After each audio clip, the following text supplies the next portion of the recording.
រឿងនិទានខ្មែរកុមារកំព្រានិងដើមចន្ទនីចាស់កាលពីព្រេងនាយនៅភូមិតូចមួយក្បែរជើងភ្នំមានក្មេងប្រុសម្នាក់ឈ្មោះវណ្ណាគេរស់នៅជាមួយម្ដាយក្រីក្រម្នាក់ក្នុងខ្ទមចាស់ប្រក់ស្លឹកឪពុករបស់គេបានស្លាប់តាំងពីគេនៅតូច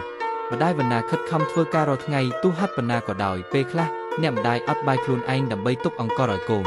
ថ្ងៃមួយម្ដាយធ្លាក់ខ្លួនឈឺធ្ងន់វណ្ណាអង្គុយក្បែរគ្រែទាំងទឹកភ្នែកហូរម៉ែ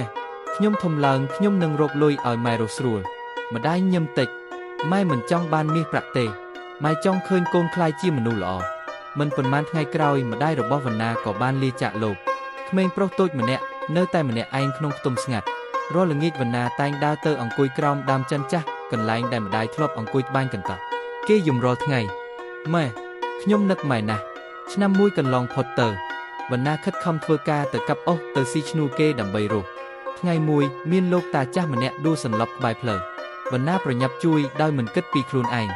លោកតាចាស់ញឹមកូនជាមនុស្សល្អណាស់ម្ដាយកូនប្រកាសជាមានមោទកភាពណាស់វណ្ណាស្រក់ទឹកភ្នែកគេនឹកឃើញពាក្យម្ដាយក្លាយជាមនុស្សល្អ